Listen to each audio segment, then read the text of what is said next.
Okay. What's that?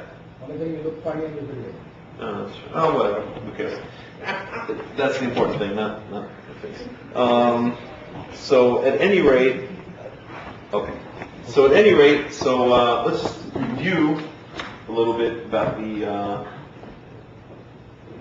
We'll just review a little bit about the rabbinical calendar, and we had said that there's this very important thing called the molad, which is 29 days, 12 hours, 44 minutes, 3 1/3 seconds, and it ticks off intervals in time every this amount of time, tick, tick, tick, and those ticks are also called the molad, those places in time which are separated by this. If we'll say this is X time, and we have an amount of time, and then X passes, and an amount of time, X passes, etc., etc. And so we have these spaces in time which are ticked off, which are also called the molad. So this is a molad, this is a molad, these are all molads, and this over here, this space, this amount of time between the two molads is also called a molad, but to distinguish it, we can call it the molad emsai, which means the average molad, or the average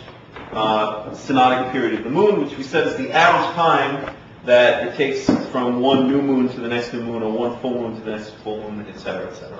Okay?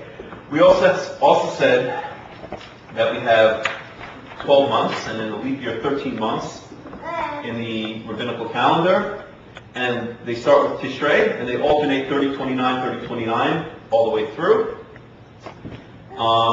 Except we have 2 months, Cheshvan and Kislev, which can, in the case of Cheshvan, it can get an extra day to make it 30 days. In the case of Kislev, it can lose a day to make it 29 days, which means that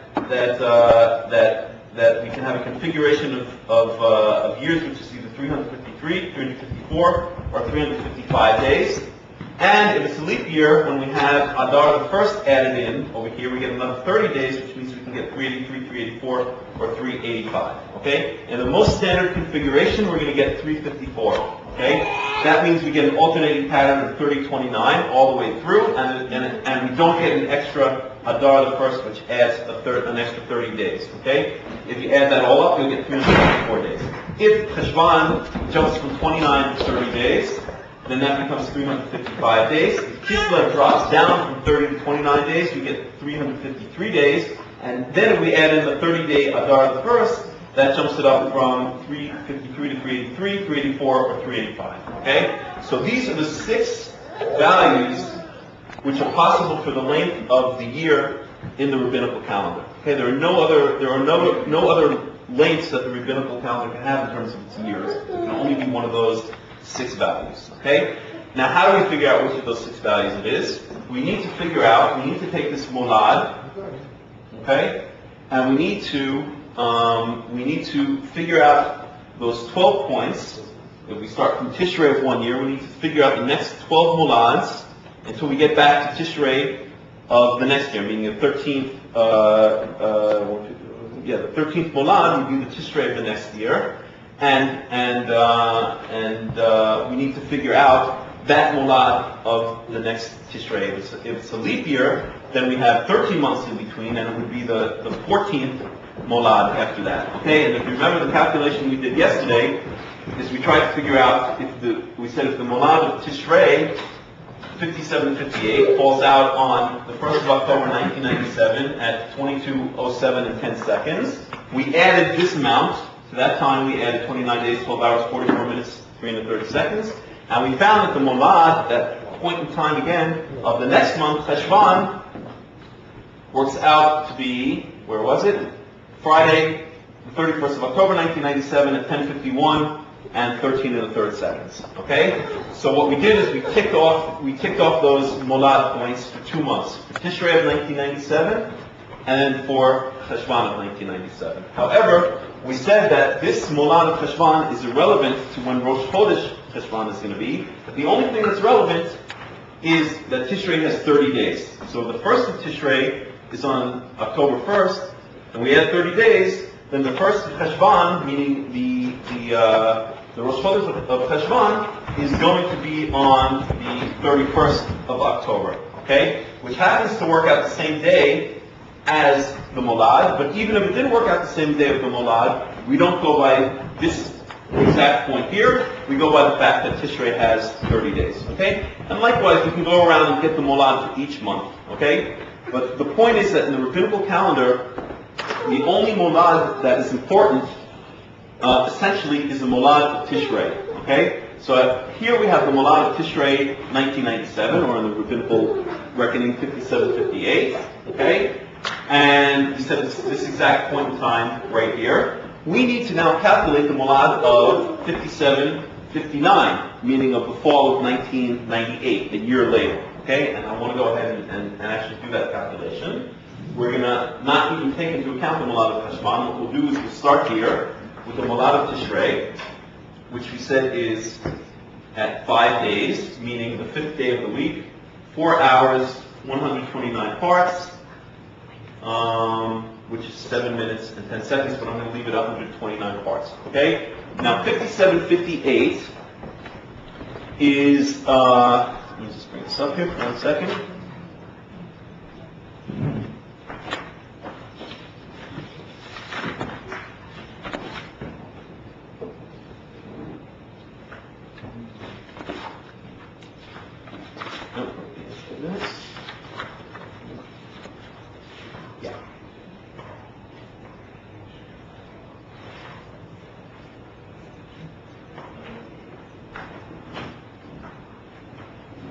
Okay, 5758 is, I just have to check one thing here.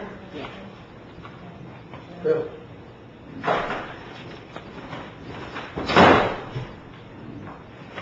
Okay, 5758 was not a leap year, which means there are 12 weeks in a year, okay? So what we need to do is take this number, multiply it by 12, and then add to this number, and then we'll get the Molad of the following year. Okay? Is everyone kind of following along here? Okay, so we're going to do that. I'm going to take the 29 days, 12 hours, 44 minutes. No, I'm going to do it in parts.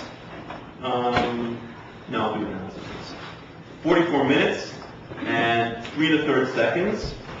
And I'm going to multiply this whole thing by 12. Okay? Which means this gets multiplied by 12, this gets multiplied by 12, this gets multiplied by 12, this gets multiplied by 12. Okay, we'll start with the seconds. 12 times 3 1/3 works out to 40. So we get 40 seconds. Okay? 44 times 12 is going to work out to, let's see, 440 plus another 88 is going to be, let's do this.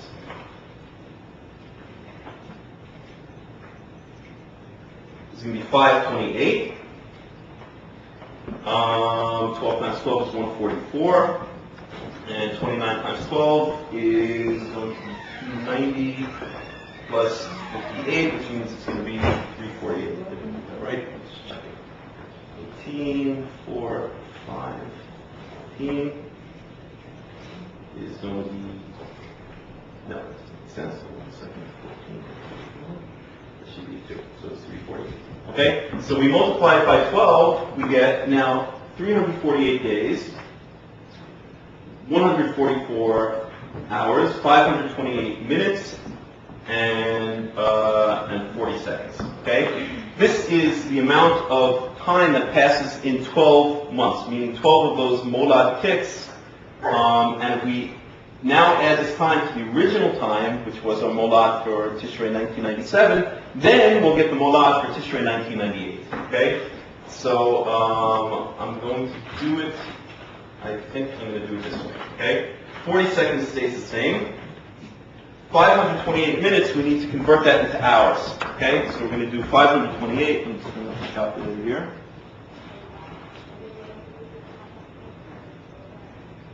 And the reason I'm going through all this is exactly how the calendar is calculated by the rabbis when they figure out these calculations. Let's bring this up here. So we want to convert 528 minutes into hours. So 528 divided by 60 gives us 8.8 hours, okay? Which means it's 8 8/10 hour. Okay, 1/10 of an hour is 6 seconds, as 6 minutes. So 8/10 of an hour is going to be 48 minutes. So we really get here 8 hours and 48 minutes. Okay, the 48 minutes stay here, just as the 40 seconds stay here. The 8 hours go over to here, and we get 152 hours. Okay, now we need to convert this 152 hours into days. So we're going to do 152 divided by 24. And that comes out to 6 1/3 days. So the 6 days over here goes over here. A third of a day remains here. A third of a day is 8 hours. So we get 8 hours added to this. Right. We get 8 hours, 8 hours remains here. And 6 days gets added here. So it's 354 days. Okay? So what we've now done is taken those 12 molad periods and said that those 12 molad periods work out to be, let me just check these. So I actually wrote them here. Those 12 molad periods works out to be 354 days, 8 hours, 48 minutes, and 40 seconds. Okay? Which means that the molad of the next tishrei is going to be this amount of time after the molad of this tishrei. Okay? So far so good? Let's figure out then when the molad of 57:59 is. Here we have 57:58 up until here. Here we have 57:59. Okay?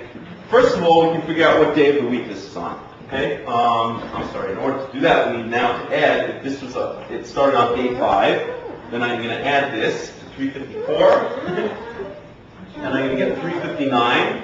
So it's on the 359th day. I'll divide that by 7 and get my remainder. 358 divided by 7 is going to be 1 times 7. 1 times 7 minus 358 is -1, so it comes out to be when the remainder when divided by 7, which would be written for any computer people, they know the sign. Modulo 7 is 1. So the molad of 57:59, the molad of Tishrei 57:59 falls out on the first day of the week, meaning, what's the first day of the week? Saturday night into Sunday. Okay? This is Saturday into Sunday. Okay? First day of the Hebrew week. Okay? On that day, we know it falls out on what? On the 8th hour. Okay? The 8th hour. And we said that for the rabbinical calendar, the hours start at 6 o'clock p.m. Okay? The day is divided into 24 hours, just like it is in modern times. But the first hour of the day starts at 6 p.m. So the 8th hour of the day is going to be when? 8 a.m. No, it starts at 6 p.m. That's what the 2 Exactly. 2 in the morning. Okay, so we got 2 in the morning. Okay, 2 a.m. So now we're talking, the first day is Saturday to Sunday. We're talking about Sunday at 2 a.m.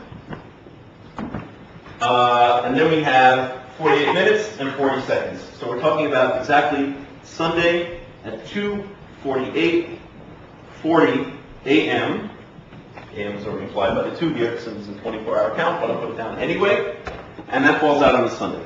The only thing remaining is the actual date within the Gregorian calendar. Okay? Well, we know that that this fell out on the 1st of October 1997 at 22:07:10, which is at 10 o'clock and 7 minutes in the evening. And we know we had to add this amount of days to it, this many more days to it. And so what we can do is we can add exactly 354 days to it. Okay, if we do that, then we'll see, and we'll get back to this point right over here. So let's do that. To the 1st of October 1997, we're going to add 354 days.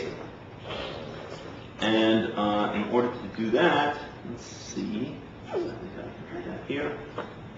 Well, we can add 365 days. If we add 365 days to the 1st of October 1997, since 1998 was not a leap year, then we know that we're going to end up back at the 1st of October 1998, right? So if we start with this, let's see where we can paper.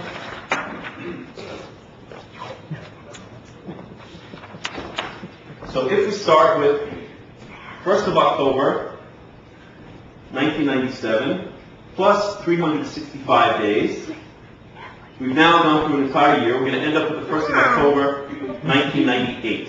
Okay? But we don't want to add 365 days. We want to add 354 days. We drop back 11 days. So we drop back 11 days from the 1st of October 1998. We drop back one day. I'm just going to do it on my finger to make sure there's no mistakes here. If we drop back one day, it'll be the 30th of September, 29th, 28th, 27th, 26th, 25th, 24th, 23rd, 22nd, 21st, 20th.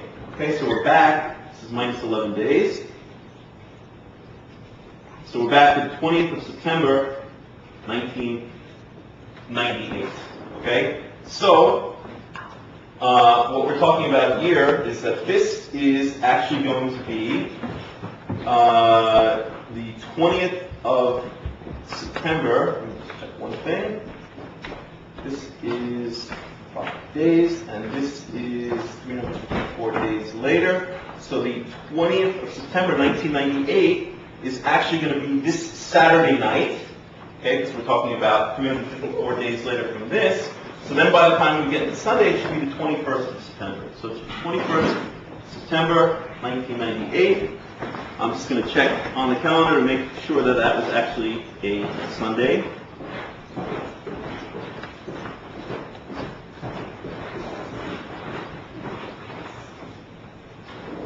And 21st of September 1998 was a Monday. So what did I do wrong? I did something wrong, but I'm not going to go back and correct it. Let me just think about it for 1 second here. If this is the 20th of September, Oh, this is starting really from the beginning of the day, which is going to, no, it will be the 20th of September. Wait a second, October, and okay, because this is already 5 days, 4 hours. Let me just check for 1 second. One thing.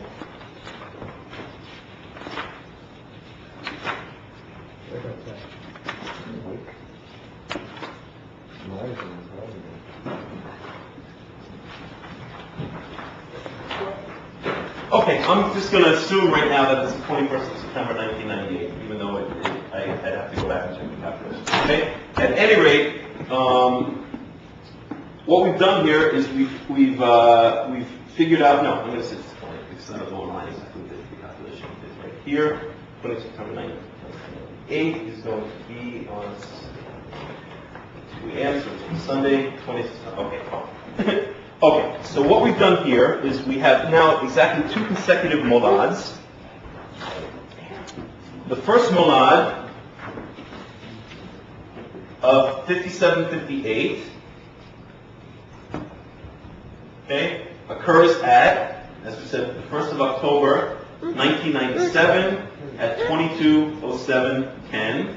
And the molad of Tishrei 5759 occurs on the 20th of September, 1998 at 2:48 and 40 seconds a.m. Okay? That means basically that Rosh Chodesh Tishrei is for 5758 is going to occur on the 1st of October 1997, and Rosh Chodesh Tishrei for 5759 is actually going to occur not on the 20th but on the 19th of September 1998. Okay? Why is that? That's because this 20th of September is already at 2 o'clock in the morning, so we go back to the beginning of the day. It's actually 19th of September at 6 p.m. Okay? And from this, we can figure out how many days are in between these 2 periods of time. Okay? And what it should work out to is that there are exactly 354 days between these 2 periods of time. Okay? And that's the way the rabbinical calendar is calculated. I calculate the exact point in time of the molad for the first year, and then I calculate the exact point in time for the molad of the next year, and then I figure out how many days are between those two molads. Just a little bit. How many days are between those two molads? And then I know I'm going to get one of those numbers. The amount of days between those two molads is either going to be 353, 354, 355 if it's a non-leap year, or it's going to be 383, 384, or 385 if it is a leap year. Yes, Bill? Oh, I'm sorry. Okay, the question. Okay. And once it's worked out how many days are in the year, then I can lay out my calendar months. Okay? So for instance, I can go back here, and I know that if it's going to be 354 days, then I know that I'm going to have an alternating pattern of 30, 29, 30, 29 all throughout, and that'll add up to exactly 354. Okay? If I had worked out that, or if it had turned out that this year had 355 days, then I would know that I go back and I add an extra day to Cheshvan. And if it turned out that it was 353 days, then I know that I take one day away from Kislev.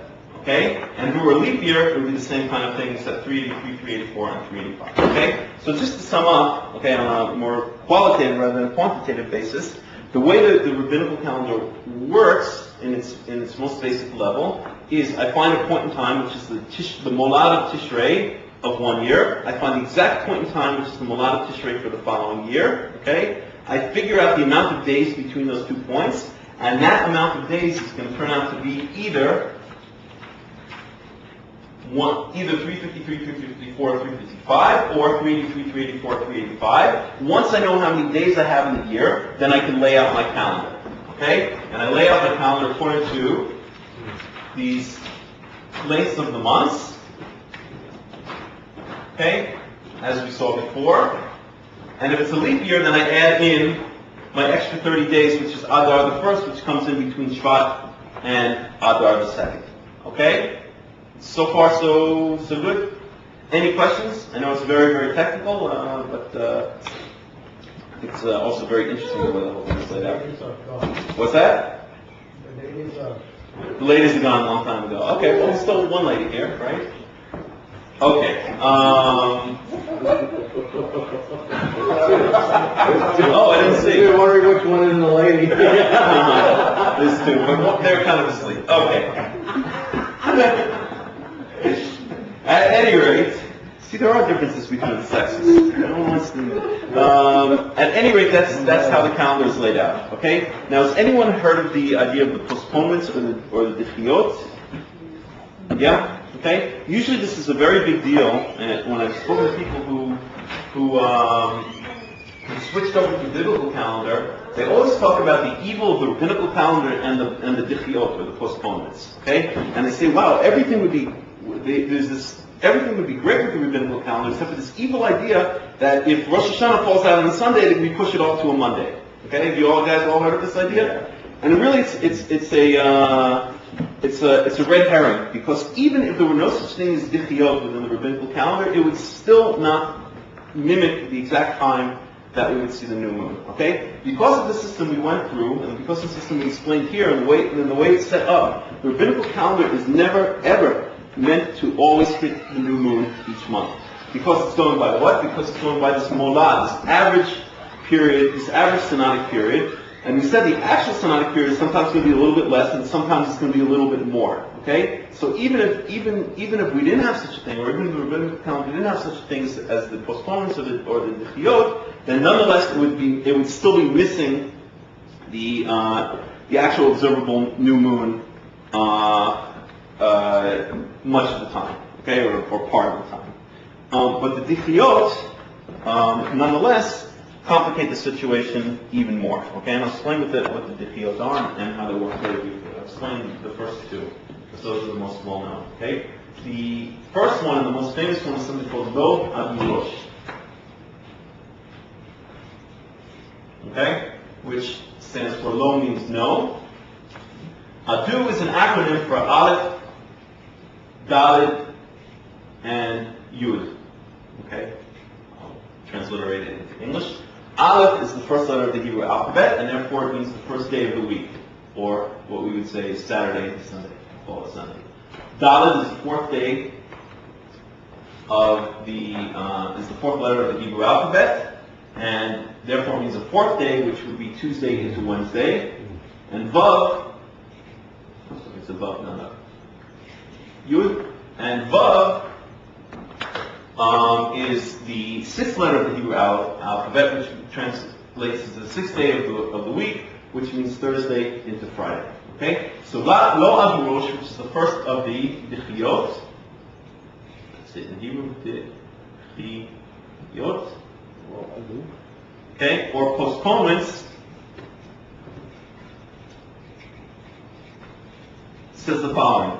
If we calculated, as we did before, okay, we calculated this Molad of Tishrei, and we figured out when that first day of Tishrei should fall. If that day happens to be either a Sunday, a Wednesday, or a Friday, then Rosh Hashanah doesn't occur on that day. It's pushed off by one day. Okay? So in other words, if we figure out, according to the calculations we did, that Rosh Hashanah should be on a Sunday, then it's pushed off to a Monday. If it should be on a Wednesday, it's pushed off to a Thursday, and it should be on a Friday, then it's pushed off to Shabbat. Okay? That's the first of the Dechiyot. So we understand why people tend to get so upset about this idea of the Dechiyot, because it's wait a second, according to the Rabbinical calendar, according to what should have been, Rosh Hashanah should have been on a Sunday, but now we're pushing it off to a Monday. But the fact of the matter is, even if it weren't pushed off, it never really necessarily should have been on a Sunday, because it's that date of the first day of Tishrei, that Molad of Tishrei, is not necessarily in line with when the new moon would be visible anyway. Okay? So far, so good, more or less? Okay. The second of the Dechiyot is what's called Molad Zaken. Okay? We all know what Molad is now, right? That's the word we've been using all along. Molad means that can mean one of two things, but in this case it means the definition of that exact point of time. So that exact point of time, that Molad of Tishrei, okay, is Zaken. Anybody know what the word Zaken means in Hebrew? Oh. Good. Well, Michal, of course. Anybody, I should have said anyone besides Michal. Zaken means old. Okay? So if that Molad of Tishrei is old, and I'll define what old is in a second, then it's pushed off also to the next day. Okay? What is old according to this second postponement? This is the first postponement. The second postponement. If the Molad of Tishrei occurs at more than 18 hours into the day, okay, which translates to, we say the day is starting at 6 p.m. for every day in the Rabbinical calendar. And what is 18 hours into a day that starts at 6 p.m.? 2 a.m. Nope. No, noon. It's noon, the following day. So if it's noon, if it starts past noon the following day, then the day of Rosh Hashanah is pushed off by one day. Okay? So basically, and there are two other Dechiyot, okay, which are rather complicated, and we won't even go into them. I can just tell you very briefly what they are.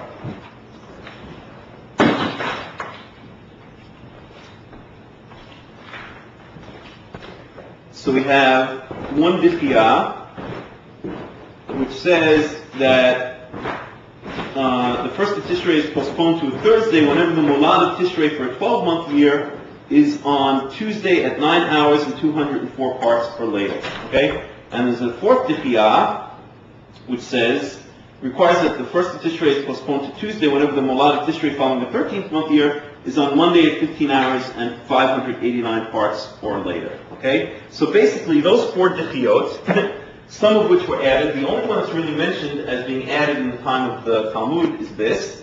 These were added, this was added sometime after the Talmud, and the last two were probably added only in the 9th century CE. So again, the Rabbinical calendar was something that grew over time. It wasn't something that was there and static all the time. But at any rate, these two Dechiyot plus the other two that I read have the effect of pushing off Rosh Hashanah by anywhere from 1 to 2 days from what they would be if we didn't have the Dechiyot. Okay? So these postponements push off Rosh Hashanah. And what does that mean? When you push off Rosh Hashanah, what does that do? It changes this length over here. Okay, so if I had worked out those 2 points in time, the Molad of Tishrei one year and the Molad of Tishrei the next year, and I worked out the 354, if Rosh Hashanah is pushed off by a day, the second Rosh Hashanah is pushed off by a day, now the length would be 355. Okay? Or if the first Rosh Hashanah is pushed off by a day and the second one is not pushed off by a day, then the length of the year would be 353. Okay? So the Dichiot are then taken into account, and whatever those two adjacent Rosh Hashanahs work out to, whatever the length of the year is worked out to, then the entire calendar is laid out based on the formula of the months, based on how many days can be in each month. And if we need to add an extra day, we add the extra day to Cheshvan. If we need to take away a day, we take away a day from Kislev. Okay? And that's basically the way the rabbinical calendar is laid out. Okay? There's one very important thing which we didn't speak about. I'll speak about briefly, and then we'll get it into the biblical calendar, which is the whole idea of leap years in the rabbinical calendar. Okay? The idea of a leap year in the rabbinical calendar works like this. Leap years occur in 19-year cycles, and in every 19-year cycle, there are 7 leap years. Okay? Are you guys familiar with that at all? I don't know how familiar anyone is with the rabbinical calendar. Okay? It's all Greek to us. What's that? It's all Greek to us. Oh, really? Okay. All right, at any rate, so in the rabbinical calendar, there's a leap year cycle. Okay? Every 7 out of 19 years is a leap year. Okay? And what does it mean for a rabbinical year to be a leap year? It means it gets this extra month. Okay? It gives this guy over here. This Adar the first gets inserted between Shvat and Adar the second. Okay? Adar the second is the last month of the year. Nisan is the first month of the year. That's where Passover occurs. So right before, around the time of the Aviv, more or less, a little bit early, but around the time of the Aviv, we get this extra month inserted, and that's supposed to synchronize the rabbinical calendar more or less to the seasons. And it does, except for the problem of rabbinical drift, or of calendrical drift, which occurs in, as we said, in every calculated calendar, including the rabbinical calendar, including the rabbinical calendar. Okay?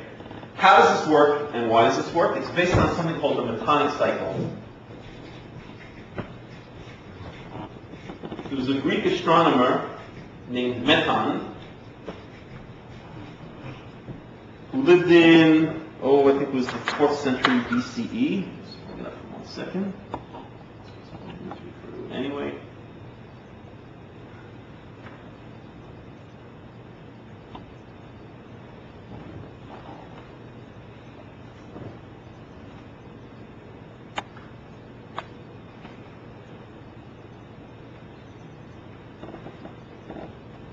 Okay.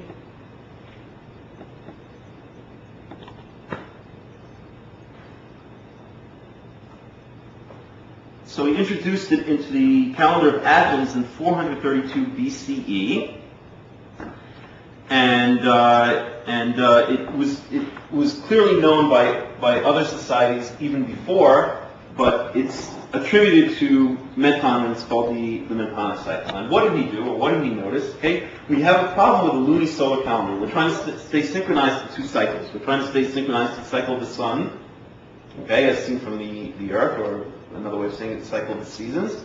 And we're also trying to stay synchronized to the month, the cycles of the phases of the moon. Okay? And the 2 cycles are out of sync with each other. One is 29.5 days, the cycle of the moon, and one is 365 days, right? The cycle of the Earth around the sun. And if you divide 365 by 29.5, or even by 29, or even by 30, you do not get a whole number. So there's not a whole number of moon cycles that fits into an entire year, an entire seasonal or solar cycle. Okay, and that's where the problem for the lunisolar calendar comes, because we have to stay synchronized to these 2 cycles, which don't line up very equally with each other. Okay, but Meton noticed something very interesting. Okay, he noticed that in 19 tropical years, we said tropical years, a year is seen from the Earth, from one, let's say, vernal equinox to the next vernal equinox.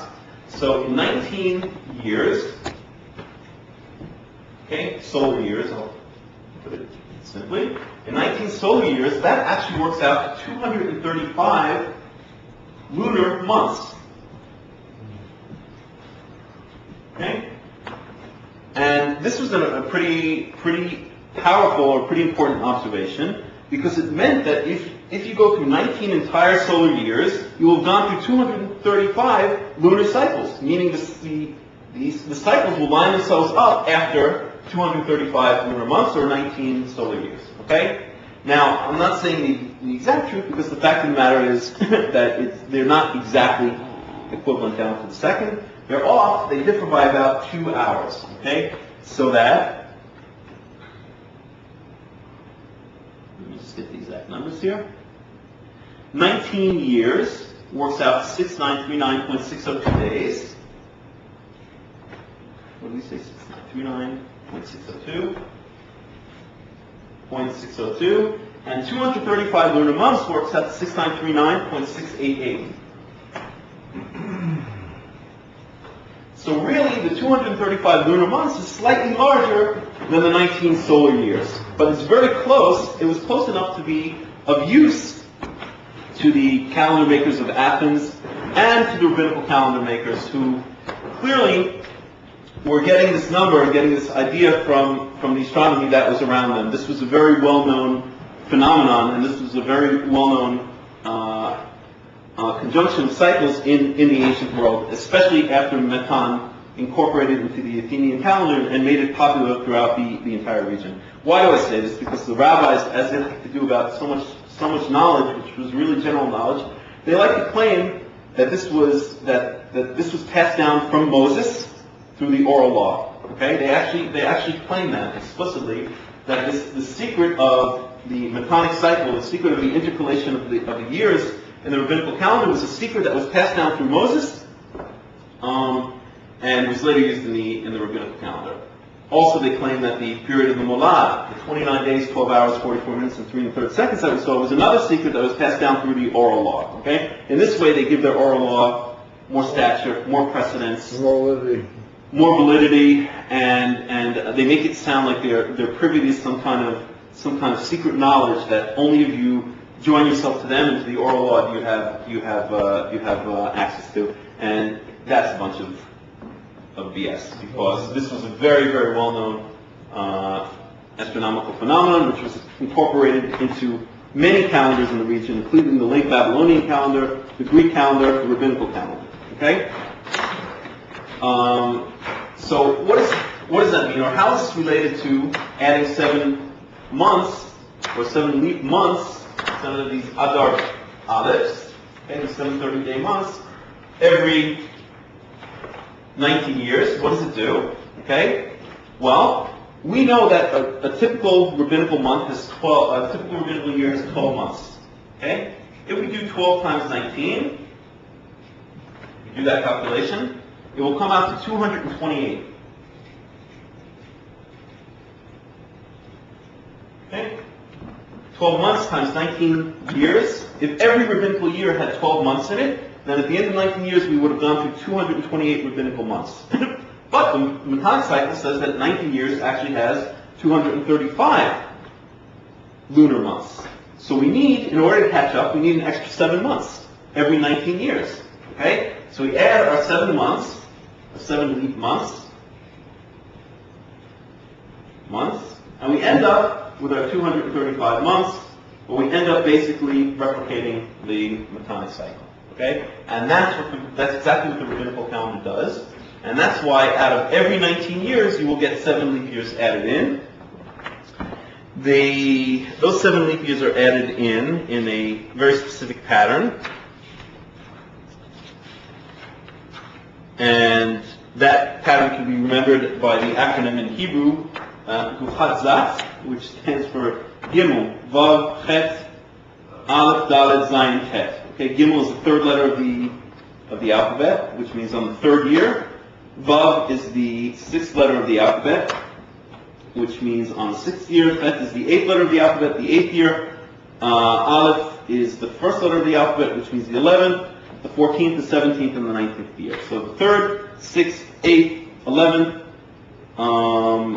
14th, 17th, and 19th years of the 19-year cycle have not 12 months in them, but they have that extra leap month, that extra Adar the first, and they have 13 months in them, which means that on those years, the calendar will have either 383, 384, or 385 days instead of the 353, 354, and 355 days. Okay? So to sum up again, we're picking out the calendar in a nutshell. The calendar in a nutshell works like this. Okay? I pick out my Molad Tishrei for 1 year. Okay? Then I apply my Dichiyot. That can push the first of Tishrei up 1 or 2 days. Okay? Then I pick out my Molad Tishrei for the next year, and I apply the Dichiyot, which can push it up 0, 1, or 2 days. Okay? Now I have my 2 consecutive Molads of Tishrei. I figure out exactly how many days there are between them. No, I'm sorry. First I figure out, is it a leap year? If it's a leap year, I add another 30 days to that space in between them. And now I know exactly how many days I have in between one Rosh Chodesh of Tishrei to the next Rosh Chodesh of Tishrei. Okay? It can either be 354, 354, 353, 354, 355 if it's not a leap year, or 383, 384, 385 if it is a leap year. I have 6 possible configurations. Once I know how many days my year has, then I go back and I lay out my months according to this formula right here, and that's exactly the way the rabbinical calendar works, and it's laid out. Okay? And that brings us to the end of the explanation of the rabbinical calendar. There's a lot to say about it. Very, very interesting calendar calculations that go on, very interesting phenomena that go on, but that we'll have to leave for a... So all these complicated calculations to come up with the Tishrei beginning date. To come up with the entire configuration of the calendar, based on the 2 consecutive Molads of Tishrei, which are then pushed ahead either 0, 1, or 2 days, based on the postponements, which then sets the amount of days between them, which can be one of those 6 amount of days, and once the amount of days between them is known, then the calendar gets laid out accordingly in between them. Then you go and pick up a calendar. Exactly. Then you go to the next Tishrei, do the same thing, the postponements. If it's a leap year, you add the extra 30 days, and actually first you add 30 days, then you do the postponements, and then that tells you how many days you have here, according to one of those 6 configurations you lay out the calendar, and so on and so forth. Okay? So you have kind of 6 templates of the 4 days, and just lay the dates in there? Exactly. 6 templates in terms of possible year lengths. Okay? And then you lay them out according to one of those 6 templates. Okay? So the important points, now let's switch over to the biblical calendar. The important points to note are that the Molad of any given month, including the Molad of Tishrei, as we said, but I'll say it again because it's so important, is not necessarily in line with the actual visible new crescent moon. Okay? In other words, many times the rabbinical calendar will say, tonight is Rosh Chodesh Kislev. If you walk outside that night and look for the moon, you may see it or you may not see it. Okay? You may see it a day later, or you may see it a day before, sometimes even 2, and in rare cases 3 days before, and as much as 2 days later. Okay? So the attempt to synchronize with the actual visible new moon does not work in the rabbinical calendar, but it was never meant to work. Okay? It's not that the calendar is somehow has become inherently flawed because of calendrical drift, or because of some failure in its way of being set up. From its very inception, it was never intended to hit those visible new moons because it was meant to be laid out in a rather simple form, and this was the form that they chose, which is the form that many ancient calendars chose. The new moon was not the driver. What's that? The new moon was not the driver. Exactly. New moon was not the driver. The attempt of the rabbinical calendar was to get close to the new moon, but never hit it exactly on target, and to hopefully never veer too far away from it each month. Maybe a little bit before, maybe a little bit after each month, but it's never going to veer. It's never going to be like a solar calendar, which could be 15 days off or 10 days off. It's going to be a day or 2 off in either direction. Okay.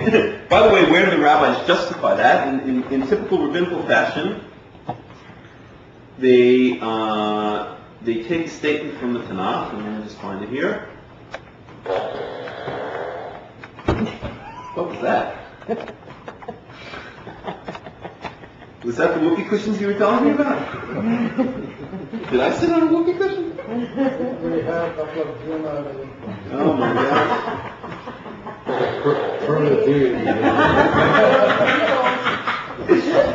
Oh boy, well, who'll be the first to put a lampshade on their head? Too bright.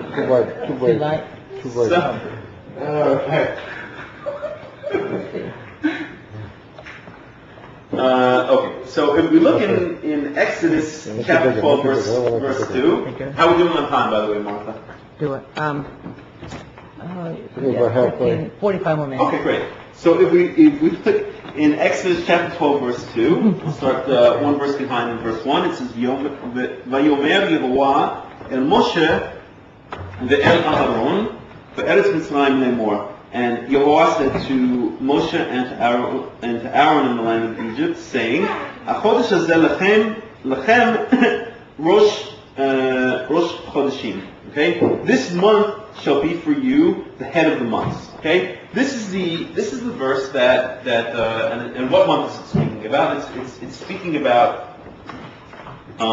speaking about the month in which we came out of Egypt, the month of the Aviv, in the springtime, the month that we bring the Passover.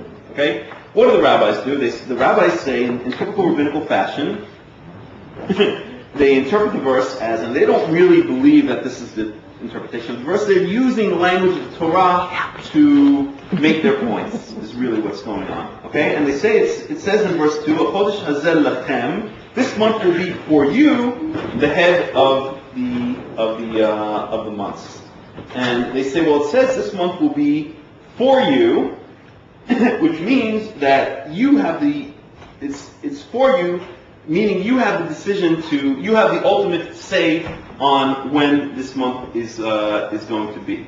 Okay, and so therefore that's their justification or their polemic for saying that we can set the calendar as we see fit, as humanity sees fit, or as in this case the rabbis see fit, rather than saying we have to go by some way that Yehovah tells us to go by. And there is some truth to that in the sense that obviously we have to make decisions on how the months are set up, but that only comes in places that are not clear.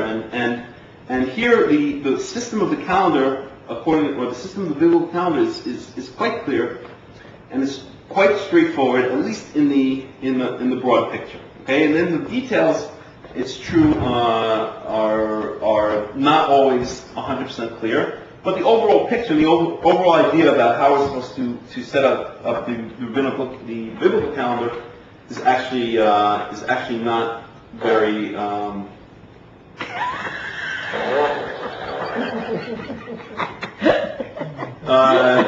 Bill, that's your lentil curry. Not the other end.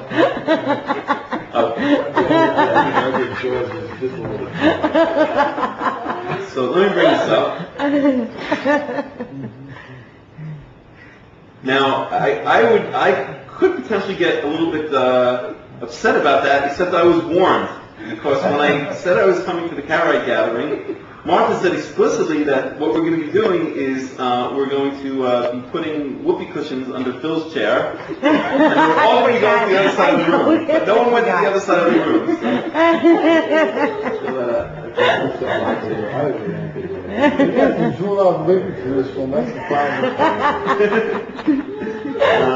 Life is short. You got to take these things out. Okay, so let me just try to find this here.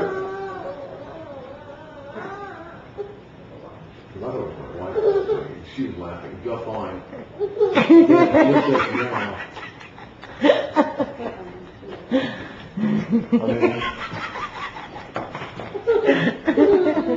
Okay, so now this starts the part of the talk where we'll be talking about the biblical calendar rather than the rabbinical calendar. So this is really all very relevant to us. Okay. Let me just find some verses that I want to go through here.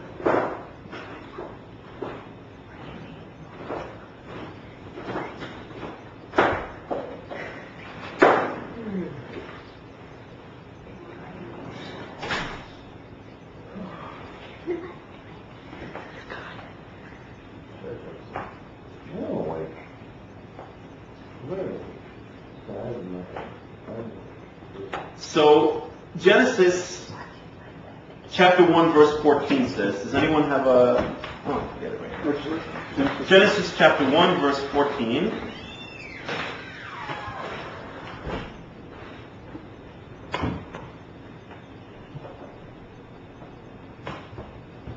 Says, V'yomer Elohim, Yihi me'orot b'rakia shamayim, and God said, let there be lights in the firmament, the background of the sky, Lavdir ben hayom u'ben halayla, to distinguish between the day and between the night, V'hayu le'otot u'le'mo'adim u'leyamim u'shanim, and they shall be for signs and for mo'adim, for appointed times, for days and years. Okay? So the point is that Genesis 2:14, did we say 2 or 1? Whatever it is, Genesis 2:14, says that these lights in the sky, meaning the sun and the moon and perhaps the stars, but the sun and the moon we're really talking about here, these lights in the sky are put there for mo'adim, are put there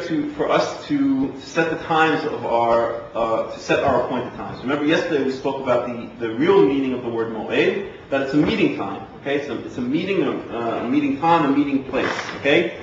And we're supposed to be using these signs in the sky to set these mo'adim, okay? The rabbis, as they typically do, they come along and say, well, we kind of run the show, and lo b'shamayim, the Torah is no longer in heaven, it's now on earth. So we decide it's going to be a day earlier, a day later, 2 days earlier, 2 days late.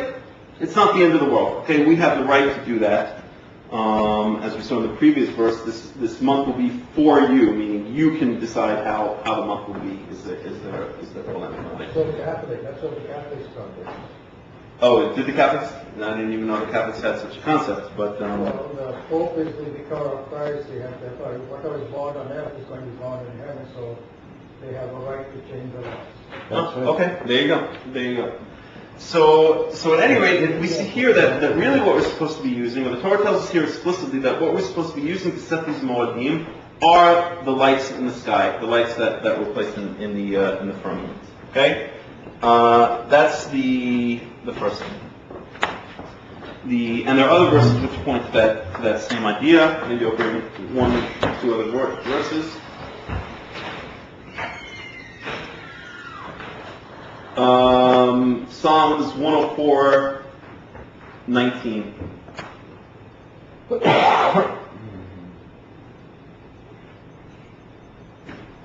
find here. Psalms 104:19.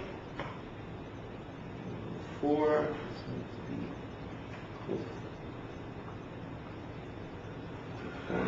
104:19, which says, "Asa yareach lemoadim shemesh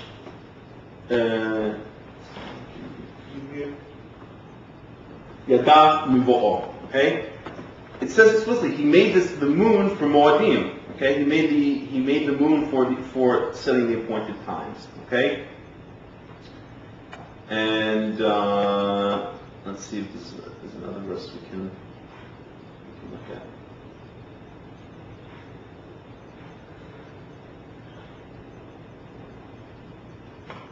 Oh,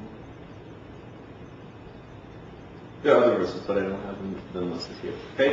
The point is that the lights in the sky are what we're supposed to be using to be setting the moedim. Okay. Now. Hang on a second. Okay. Okay. Now, how do we use these lights to set the times? Okay. The way it works is basically this. Okay. We know that we have something called Rosh Chodesh. Okay, which is the new moon. We said that we know it's the new moon because the word Chodesh means new moon essentially, but it comes from the word Hadash, which means new. Okay, so whenever it's speaking about a Chodesh or a Rosh Chodesh, then we know we're speaking about when the moon becomes new.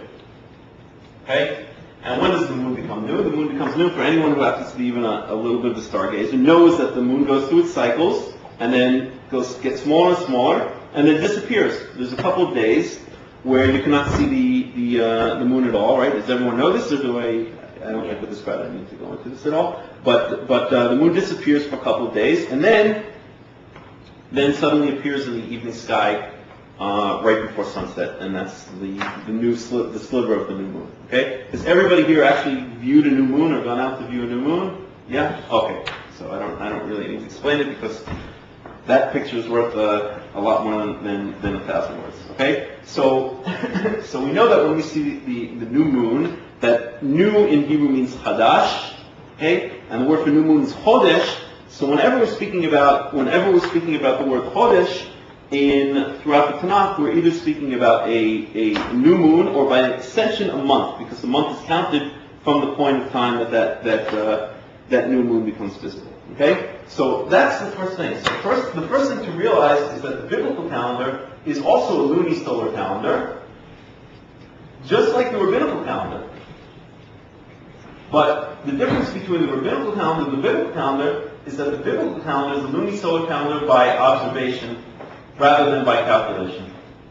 And because it's a calendar of observation rather than calculation, we have none of the inherent problems of a calendar that you would find in a calendar of calculation. There's no such thing as calendrical drift. There's no such thing as being a day early or a day late or 2 days early or 2 days late, because we're not trying to predict what the years and months are going to be. There's no such thing as, remember we spoke originally about an artificial year and an artificial month. There's no such concept here. We only read the real month. We only read the real year. And the way we read the real month is when we see that new crescent moon in the western sky right before sunset. Okay? And that's what synchronizes us with the month, is the new crescent moon.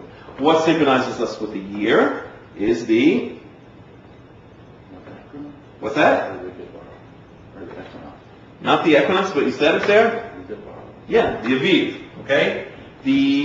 When we see that the barley has reached its state of ripeness, which we know is Aviv, and I don't think any of you guys have ever been on the Aviv trip, but I would highly recommend it. It's very, very special time, especially because the land of Israel is in the height of its spring season. Everything is green, wildflowers all over the place. It's very, very beautiful. And just the idea of going out and searching for and finding the Aviv barley and declaring it and looking for the new moon and saying that that's now the moon of the Aviv. It's a very, very special experience, and I recommend it for everybody. But basically what we do is we go out and we look for this barley, and when it's reached the state of Aviv, which the only way I can describe it is it's kind of when you take the barley seed, and this is, I have to preface by saying this is Nehemiah's definition, and what I'm explaining here is his definition, and but that's the definition that I've been using when I've been going out with the Karaite groups there. So when you take the barley seed and peel it back, and then you kind of pop it or kind of break it with your fingers, it's still white and soft inside, but it's not runny. It's kind of like almost like a cooked egg. That's the only way I can explain it. If it's too early, then when you pop it, it'll be soft and runny, and it'll flow out like milk.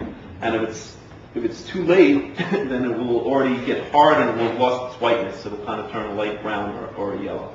So the definition, the working definition that I've been using since I've been hanging out with the Karaite group in Jerusalem is this state of the barley ripeness, and again, according to the way Nehemiah runs it with his group, that once you find a certain amount, I can't remember exactly what he says, three fields, they set up a whole definition for it.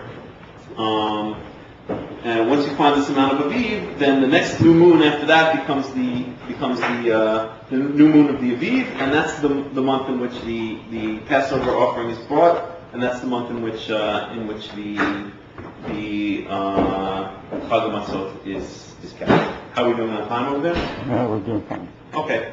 So maybe I'll should I stop now and we'll just continue the rest of this in another chunk, or Or should we, it looks like everyone's kind of... Oh, go. I think my wife and us.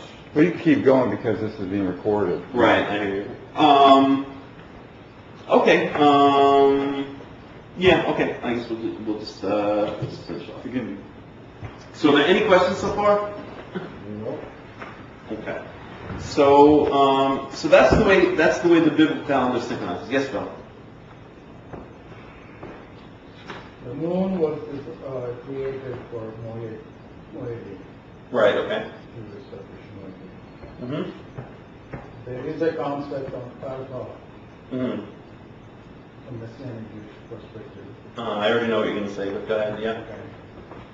Something called lunar Shabbat. Right, yeah. And in Leviticus 23, the first appointment, Shabbat, was also called a part of the Moed. Right, sure. Mm-hmm. Can you explain the difference? Yeah. Well, first of all, let me just clarify what this lunar Shabbat is. I heard about it about 2 years ago, and I just want to make sure I remember it. They say that the Shabbat starts. You start counting the Shabbat from the first day of the month, right? So what you have is a situation. No. Oh, so you want to explain how does it work then? You want me to? Yeah, please.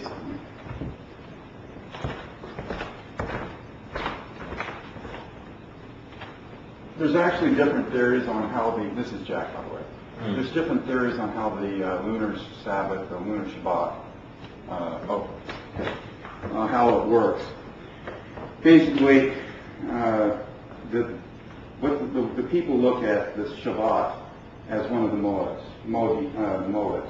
in Leviticus 23, Leviticus 23. And basically what they do is it's listed there. And since the moon is a way of determining, it determines how the months are consumed, or months are determined. It also, annual holy days, it also would determine the Shabbat. And the way they would do it is they would say, you work 6 days and then you rest the 7th. And traditionally it's the 8th day of the month would be a Shabbat, then the 15th day, then the 22nd day, Right. then the 29th day would be a Shabbat. So the first day of the month is a Shabbat, and then the 8th. No. Okay. We'll come back around here. Okay. All right. So it would say, well, in a way it's a Shabbat, but it's actually called a new moon. Okay. So they say the 8th, the 15th, the 22nd, and then the 29th is a Shabbat. Right. Okay, depending upon the phase of the moon, on average is what you said, 29.53 days. A month is going to be either 29 or 30 days. It's 29 or 30 Right. days. So some months are going to have a 29-day, 29-day cycle. Right. And some will have a 30. Right. All right. So what we're saying, what they're saying is that the 29th day is a Shabbat. So then you could go to 30, Right. and then the first, or you can go right to the first. So some Right. days will have 30 in it, Right. and then some days will have Some months. Yeah. some months will have 30 in it, Right. and some will have just 29. Right. So you would say the 29th day Mm-hmm. is a Shabbat, Right. and so then they would say the 30th Is is a new moon, okay. and then the first is a new moon. Okay. If it's a longer month. Yeah. If it's not a longer month, Right. they would say the 29th day is the Shabbat. Uh-huh. Then the first day is the month. Is the new moon. Right. So what they're doing is it's based on the sighting of the moon, Uh-huh. but they do it mainly on conjunction. So what you're saying basically is that they are saying there are exactly four Shabbats in a month. Right. They fall out on the 8th, the 15th, the 22nd, and the 29th. Right. And also, what they're doing is when you see the sliver, Mhm. it's not the sighting that makes the new moon. It's actually the time that says you can go back to work. So when you see the visible crescent, you know it's time to go back to work. Which means that you're going to end up with a situation, if between the 29th and the 8th, you're going to end up with a situation where you have more than 7 days without a Shabbat, basically. Right. More than 7 days without a Shabbat. Sure, the 29th of a month is Shabbat, and the next Shabbat falls on the 8th of the next month, right? Well, no, their argument is not looking at every 7 days of the Shabbat. What they're saying is you don't go more than 6 days of working. and then you have a rest period. And they treat the new moons as like in Amos 8:5, they treat the new moon as a day of rest, just like the Shabbat. So what you'll have is at the end of every month, you'll have a 2-day or 3-day celebration, like David did with Jonathan, and they're talking in Aleph Shmuel 20, when they were sitting in the field. If you look at that example. Sure. Okay, so what they're trying to say is we should be celebrating new moons. It talks about it explicitly in the Tanakh. And we're going to therefore have, a longer rest period at the end of every month. I got it. And when you see the new moon, that you're saying the next day you go back to work. Exactly. And so basically the full moon, you're going to fall in the seasons because on the basically the conjunction, the full moon, and the 2 half moons, 2 quarter moons. I got it. Okay, at any rate, it's a very interesting idea.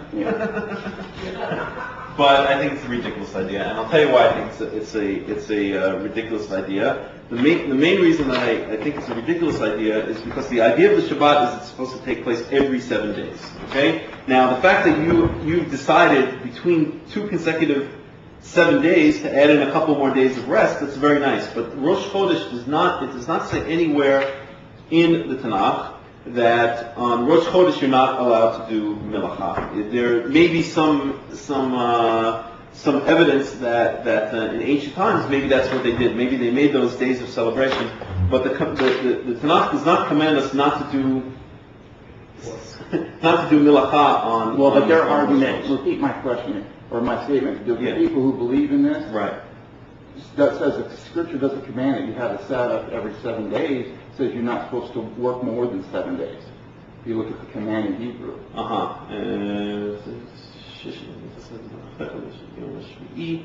Shabbat. No, it does not say that. It says on the 7th day is the Shabbat for Yehovah your God. Okay, so it's, and that day is not just the day of not working. It's also a day that's supposed to be holy, however we define holy. The point is that I don't think that holds water at all, because the 7th day is supposed to be the Shabbat. It's supposed to be a day where it's absolutely forbidden to do any type of melacha, and this very much disrupts the pattern. I think that what's going on there with the actual Shabbat is the idea of a week, that you work for your 6 days, 7th day off. You can work for 6 days, 7th day off. If in the middle of the week your boss decides to give you an extra couple of days off, hey, that's nice, If you want to work, you can work. If you don't want to work, you don't have to work.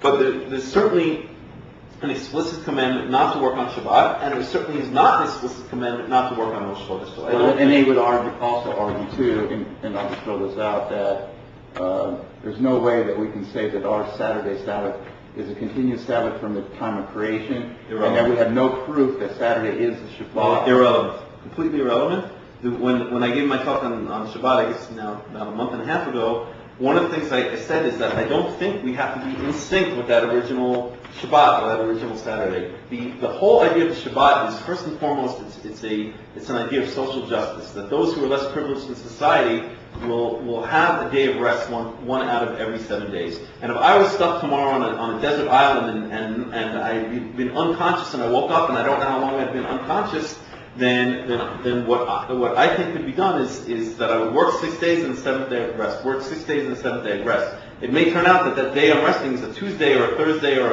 a Sunday, or maybe it would be a Shabbat. But I don't think it's relevant. We're talking that the Shabbat here, first and foremost, has a social aspect, and that's that every 7th day, from whenever you want to start counting, is a day of rest. Another thing that I'll point out is that Shabbat is not a moed.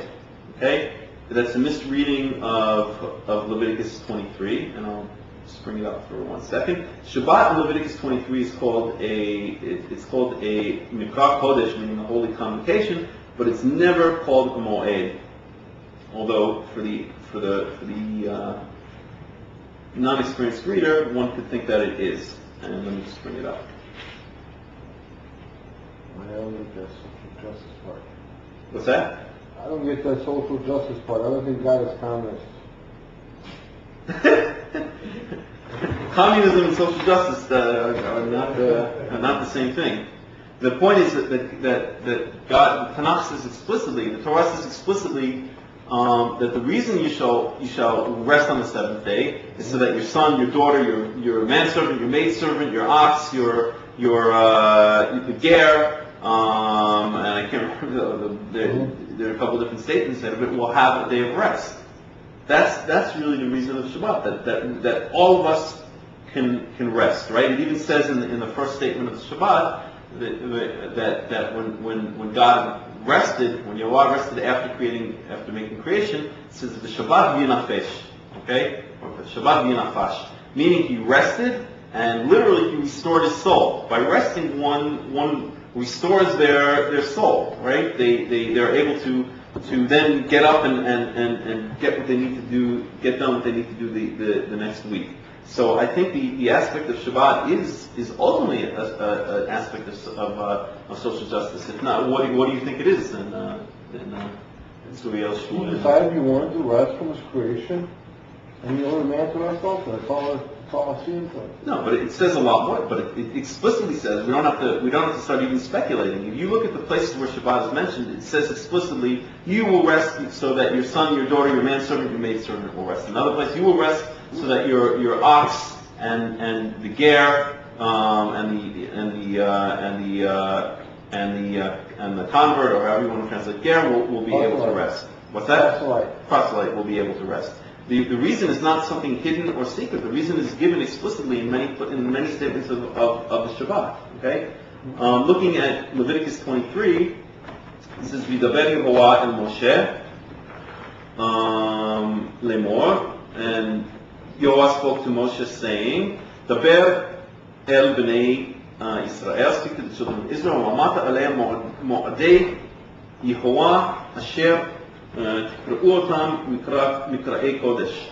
these are the appointed times, the meeting times of Yehovah, which you shall proclaim them as holy convocations.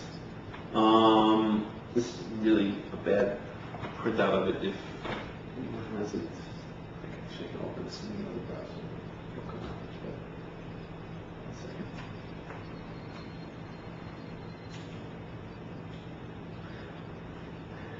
Kodesh Ela Hemodai.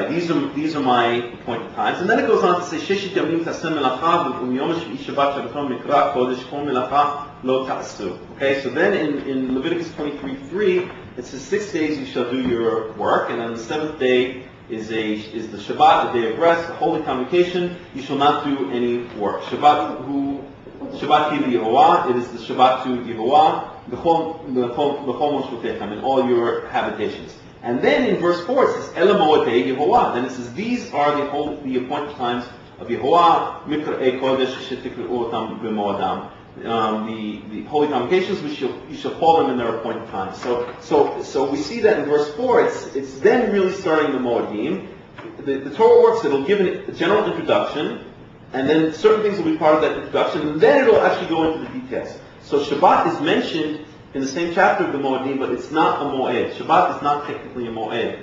It's a Mikra Kodesh, it's a holy convocation, but it's not an appointed time. So that falls apart, that part of the argument. So you're saying that in verse 2 and verse 4, there's a different Hebrew word for the feast? There are two words that are going on here. Okay, there's one that's Moed, which is an appointed time. There's another one that's Mikra Kodesh, which is usually translated as holy convocation. Oh, no, I'm not. Okay. Oh, okay. In verse 2 and in verse 4, in English, it talks about the appointed seasons. Right. Okay. Where it's translated in Hebrew for the appointed seasons, right, it is the same Hebrew word in verse 2 and in verse 4. It's the same word. It's the same word, and it means exactly the same thing. That's not what I'm saying. Well, then how do you make that argument that it's two different types of moedim? I'm not even making the argument. When I'm saying that argument, when I'm saying something entirely different, what I'm saying is that the Torah here in Leviticus 23 is introducing the concept of, or saying now, what we're going to talk about now is the appointed times. Okay? And then it says, then it says, and also you have the Shabbat, which is a holy convocation. That's your interpretation. Okay. It's my interpretation, but I think it's a pattern. Yeah. Well, but it starts off saying it's starting the chapter off saying these are the appointed times. I So it's saying, understand. and so it's just, so now we're going to say that, okay, he's going to make an exception in verse 3, and then he's going to make an exception in verse 4. I'm just trying to understand, because I'm playing devil's advocate. No, okay? go for it. there's no problem with that whatsoever. I'll say a couple things, okay? First of all, this is, as Bill said, it's a very typical pattern of the way the Tanakh works. Often it'll give a certain introduction, and it'll give certain peripheral introductory information, and then it'll repeat the introduction and go into the actual details. And we see this pattern repeated here. This is going to be about the Moedim. Also, you have the Shabbat, and here are the actual Moedim. But it's clearly saying right after it says these are the appointed seasons, he goes into verse 3 about the Shabbat. But if you see in verse 3, it never calls it a Moed. It calls it a Mikvah Kodesh. It calls it a holy convocation. Yeah, but also there's holy convocations, because the argument of the, let me just say, the argument of the lunar Shabbat people, they would say the 15th of the 7th month and the 22nd are regular Sabbaths. Right. So the first day and the 8th day of the feast of Sukkot are the two Sabbaths. Yeah, it's a very nice argument, but I don't think it plays out in the text. I can say a couple more things, but let me throw it back at you. If you look at verse 4, if Shabbat is a Moed, then why does it say in verse 4, these are the Moedim, these are the appointed times of Yehovah? Why does it need to say it again? Well, why did he? Yehovah repeats himself quite frequently. Not that way. But not exactly. That's the point. If he's not going to, he doesn't say it again. He doesn't say it at each holiday. These are the appointed times.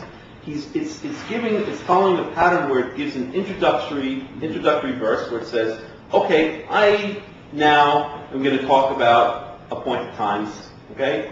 And then it gives some introductory information, which in this case happens to be Shabbat. Why? Because although it's not technically an appointed time, it has certain similarities to appointed time. This is how I'm reading it.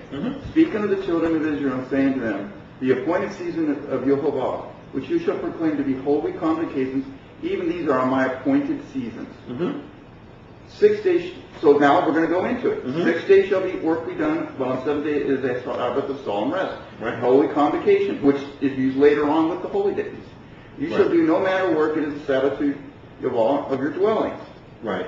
So this is talking about the continuous Sabbath. Now we're going to go into the special Sabbaths of the 7th-day week, of the ones that are related to the harvest of the agricultural cycle. I understand why you say that, and maybe maybe I could find another example. Okay. But the only thing you could say is this is why it's so important to get oneself into the language and the mood of the Tanakh, because a lot. But if you're telling me it's the same translation. Hebrew words, then I don't see the logic. But okay, go ahead. Because it's not a matter of the words themselves; it's a matter of the mood that's created in Hebrew. The pattern, the context. Yeah, and things in Hebrew are not in English in general. Things are very black and white, and in Hebrew things are much more. It's almost like an Eastern.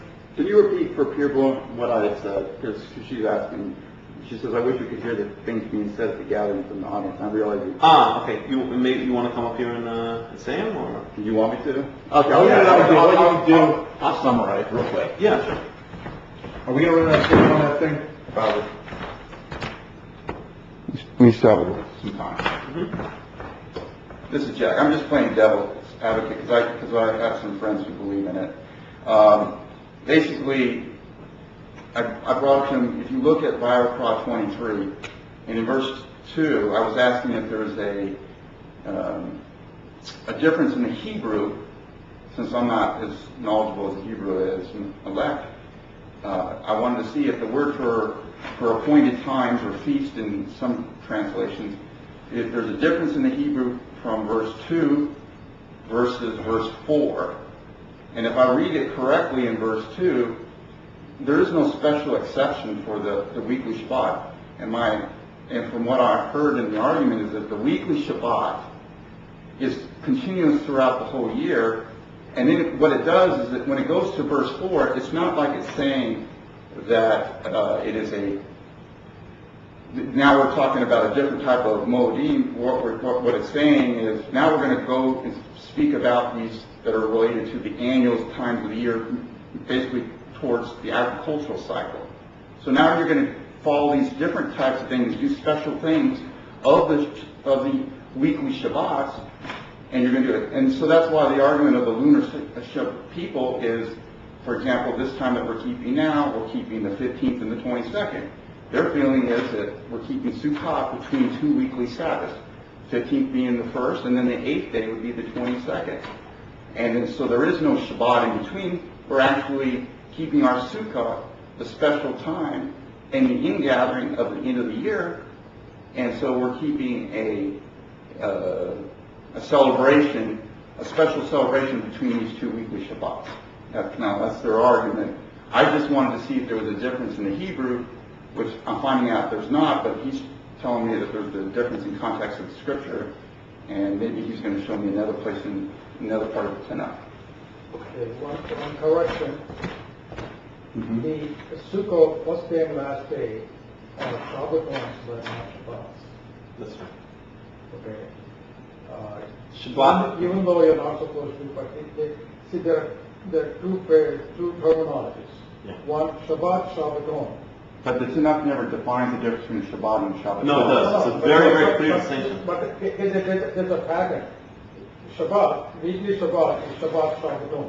Well, then by that argument, the Day of Atonement is a Shabbat. That's right. No, yeah, it is. Okay. The Day of Atonement is also called Shabbat, Shabbaton. Right. Those are the only two weekly Shabbat and annual Shabbat. But no, but the Day of Atonement is not called a Shabbat. It is called. It is. It's called Shabbat Shabbaton. It's called Shabbat, Yeah. Shabbaton. If I'll just, this is, All right. I wish, if you want, when I did the talk on Shabbat, I went into this in great Oh, you did? detail. Okay, Yeah. I'd like to hear that. But basically, Shabbaton means a day where resting occurs. And Shabbat is a title. It's a proper noun, okay? And a Shabbat means it's the title of the day that occurs every seventh day on which we have a Shabbaton, on which we're not doing any or resting from work. There are two other things in the Torah that are called by the word Shabbat. Bill mentioned one, which is Yom Kippurim, okay? Because it's a form of Shabbat. Why? Because unlike the other holidays, which are called Shabbaton, where you have to more or less stop from work, but you're still allowed to cook, and it's not as strict. Yom Kippurim is Shabbat. It's like a Shabbat in the fact that you're not allowed to light a fire. You're not allowed to do any work whatsoever, and it puts it in very kind of clear, stark language that you're not supposed to be doing any work on that day. So by extension, Yom Kippur is like a Shabbat. Yeah, but the argument that the Lunar Sabbath people would make Right. is that if he uses the word Shabbaton, Right. you turn these weekly Sabbaths into the annual feast where you can cook and do different things. So they're calling the regular Shabbos of those times a Shabbaton. So they're using a different terminology. And that would mean, like, for example, if we have our first day of Sukkot fall on a Saturday, Right. then we can cook on it. And it'll become, instead of a weekly Shabbat, it'll become a Shabbaton. That's what they're saying? No, that's what we would do, wouldn't we? I'm not saying that at all. No, but see, here's the thing. If we happen to have a Saturday to a Saturday Sukkot, Then it's Shabbat. Shabbat. Well, you don't do the cooking. Well, wait a minute. You can't have it both ways because it's a Shabbaton, because then we have to follow Leviticus 23. No, but first of all, the Shabbat takes over in precedence. Because Who said? What's that? Who said? See, that's the interpretation. What the point of the matter is, there is an argument for everything you're saying. They would say, in the early argument that you're saying, you would have 6 days you'd work, 7 days rest. There is nothing forbidding to have a 2-3 day extension of a Sabbath. Then you work 6 days and then you have a rest day. There is no a refraining. Yes, you have a Sabbath every 7th day, but there's no forbidding of continuing that Sabbath for another 2 days, then working 6 days and the 7th day to rest. I don't see that pattern at all. It speaks about 6 days Shabbat, then another 6 days in Shabbat, another 6 days Shabbat. At any rate, I don't want to get too bogged down on it, because it could be something that could go on for days and days and days. But I gave you my interpretation of the various verses and taking the reason. Okay, so maybe we'll just sum up. I think we pretty much covered everything we wanted to cover. Any other questions or comments? All right, so we'll just, You did a good job. It's a very difficult topic. it's a very detailed topic. There's no doubt about it.